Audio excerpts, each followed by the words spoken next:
स्नेहा का सपना था कि उसे कोई बहुत ज्यादा समझदार और स्मार्ट पढ़ा लिखा लड़का मिले। लेकिन कहते हैं ना, जो भाग्य में होता है होता वही है। देख, मैं साफ कह रही हूँ, लड़की के बाप के पास भर भर के पैसा है। अरे एक बार लड़की ने तुझे पसंद कर लिया तो समझ के पैसे की तो नदियां भर जाएंगी, लेकिन फिर भी तेरी प्यास नहीं बुझेगी बेटा। अरे माँ, फ्रिज में मैंने 2 बोतल पानी की रखी है, और कैसे प्यास बुझेगी। अरे पांचवी फेल, मैं बात कर रही हूँ पैसों की प्यास की। तू गवाह नहीं समझेगा इस बात को। बस तुझसे लोगों की नौकरी करवा लो। वो क्या है ना आशीष की माँ, वो सीधा है, और जिसे तू लोगों की नौकरी बोल रही है ना, वो आशीष का प्यार है अपने लोगों के लिए, जिनसे वो प्यार करता है या जिनसे जुड़ा हुआ है वो। अरे जमाना नहीं रहा वो। अरे आज की डेट में तो ना बेटा माँ का है, ना ही पति पत्नी का। कैसी बात कर रही है माँ? चाहे दुनिया यहाँ की वहाँ क्यों ना हो जाए, मैं आपके बिना नहीं रह सकता, ना ही मैं आपको कभी धोखा दे सकता हूँ। अरे हाँ, ठीक है ठीक है। देख, लड़की को पढ़ा लिखा लड़का चाहिए तो वहां चुप रहना। जबान खोलेगा तो पता चल जाएगा कि पांचवी पास है। अरे तो पढ़ा देती ना आगे। माना सौतेली माँ हो, लेकिन दहेज की लालच तो अपने बेटे जैसी ही रख रही हो।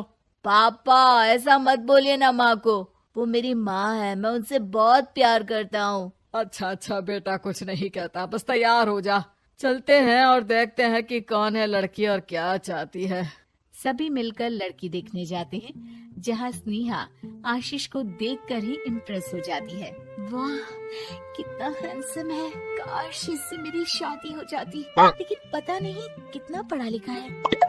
स्नेहा, लड़का बहुत अच्छा है, बेचारी की माँ दूसरी है, लेकिन देख रही है ना, हीरा भी इतना चमकीला नहीं होगा जितना कि ये। स्नेहा को समझ नहीं आता कि वो क्या करे। वो आशीष से मिलती है, उसकी सादगी, उसकी बातें उसे भा जाती है। मैंने नहीं सोचा था कि इतना पढ़ा लिखा लड़का मुझे मिलेगा। मैं शादी करने के लिए तैयार हूँ। और फिर स्नेहा और आशीष की शादी हो जाती है। शादी के बाद सासू माँ कहती है, अरे बेटा, वो तेरे जेवर मुझे दे दे, मैं संभाल कर रख दूंगी। स्नेहा, जो कि खुद भी एक समझदार लड़की थी, नहीं नहीं, मैं अपने जेवर नहीं दूंगी। उसके लिए तो मैंने पहले ही लॉकर खुलवा लिया था माँ जी। ये मेरी कुछ आर्टिफिशियल ज्वेलरी है, इसे रख लीजिए। वैसे मेरी अलमारी में जगह नहीं है ना। सास बेचारी नई नई बहू से क्या उलझती। सुनिए जी, मैंने आपके लिए खाना और नाश्ता बना दिया है। ऑफिस कब जाना है? कौन से ऑफिस में? मैं तो घर का सारा काम करता हूँ। हाँ, क्या बात कर रहे हैं? इतना पढ़ लिख कर आप घर का काम क्यों करते हैं? कितना पढ़ लिख कर? मैंने तो सिर्फ 5वीं तक पढ़ाई की है। तभी वहाँ सास आ जाती है। अरे 5वीं तक भी पढ़ लिया तो समझो मेरी कृपा से, वरना तो जो इसके लक्षण थे ना, क्या बताना। अच्छा आशीष, जरा बाहर जा और भाग कर टूथपेस्ट लेकर आ। सुबह से मंजन नहीं किया। और हाँ, फिर जाकर दुकान की सफाई कर देना। तेरा छोटा भाई दुकान पर जाने को तैयार हो रहा है। स्नेहा ये सब सुनकर हैरान रह जाती है।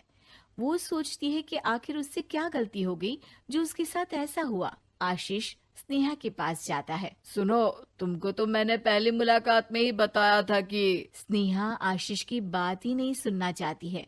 वो जोर से चिल्लाती है, चुप रहो बिल्कुल, गंवार कहीं के।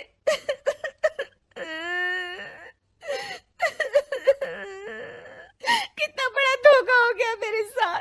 अब मैं इस घर में नहीं रह सकती।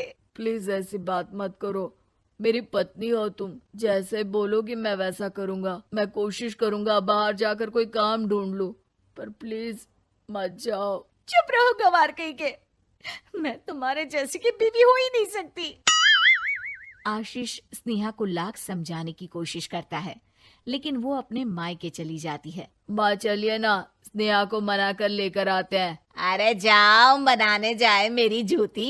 इतना घमंड, जैसे कलेक्टर हो कहीं की महारानी। अरे मैं तो तुझे कहूंगी कि तू भी भूल जा, हमने नहीं भगाया, खुद ही तो गई है। माँ वो बीवी है मेरी, मैं प्यार करता हूँ उससे, मैं जा रहा हूँ उसे लेने। वहीं स्नेहा के घर पर, माँ वो तो कुछ काम ही नहीं करता, घर का नौकर है, 5वीं पास। मैं नहीं रह सकती ऐसे आदमी के साथ माँ। बेटा वो लड़का बहुत अच्छा है, उसकी तारीफ मैंने हर किसी से सुनी है। तेरा पति है, अब तक एक गलत माँ के साथ रह रहा था, तू संवारेगी तो संवर जाएगा। तभी वहाँ आशीष आ जाता है। मुझे माफ कर दो स्नेहा, पर प्लीज मुझे छोड़कर मत जाओ। मेरी माँ के जाने के बाद मुझे तुम्ही से सारी उम्मीद है। तुम जैसा कहोगी मैं करूँगा, पर प्लीज मेरे साथ रहो। सबके समझाने बुझाने के बाद स्नेहा आशीष के साथ घर आ जाती है। आ गई महारानी, अब आई हो और सच्चाई भी पता चल गई है, तो थोड़ा तमीज से पति के साथ घर देख, रसोई संभाल और हम सबकी सेवा कर। देखो, मैं अब इस घर में बंटवारा चाहती हूँ। जो मेरे पति का हिस्सा है वो उसे मिले और वो आज से कोई काम नहीं करेंगे। हिस्सा ले लो, लेकिन कमाओगे क्या, खाओगे क्या, धूल मिट्टी। अरे तेरा पति किसी काम का नहीं है, वो तो मेरा बेटा कमा रहा है तो 2 रोटी मिल जाती है इसे। तभी वहाँ स्नेहा के ससुर आ जाते हैं। मैंने एक बंद फैक्ट्री को पहले ही आशीष के नाम कर दिया है और घर के 2 तल्ले में 1 तल्ला ले लो। मैं तो आशीष के पास रहूंगा, वकील थोड़ी देर में आता ही होगा। अरे जाओ जाओ, 2 दिन में भूख से तड़प कर सब वापस आ जाओगे। बढ़िया आई बहू बेटे वाली। फिर क्या था, स्नेहा आशीष के साथ मिलकर बंद फैक्ट्री को खोलती है और मन लगाकर काम करती है। दोनों की मेहनत रंग लाती है और आशीष अपनी मेहनत से एक सफल बिजनेसमैन बन जाता है। लेकिन एक दिन, अरे बहू बेटा आशीष, मुझे माफ कर दो, मैं भी अब तुम लोगों के साथ रहना चाहती हूँ। इस कमबख्त ने तो दुकान का बेड़ा गर्क कर दिया। वो तो आशीष था जो सारा दुकान का काम संभालता था। बेटा हमारे पास तो अब खाने को भी नहीं बचा। माँ जी, इसे कर्म के फल कहते हैं। खैर, खाना है तो आपको और आपके बेटे को काम करना पड़ेगा, समझी? हे भगवान, अब ये दिन आ गए हैं कि बहू के साथ रहने के लिए मुझे काम करना पड़ेगा। बेटा आशीष, तू ही समझाना अपनी बीवी को। पता है ना मैंने तुझे कितने प्यार से पाला है। हाँ माँ, वो तो ऐसे ही बोल रही है आपको। अरे घर में कामकाज के लिए बहुत सारे नौकर चाकर है, आप आराम से रहिए माँ। स्नेहा आशीष का अच्छा और सरल सच्चा व्यवहार देखकर मन ही मन सोचती है, मेरा पति गवार ही सही, लेकिन दुनिया का सबसे अच्छा इंसान है।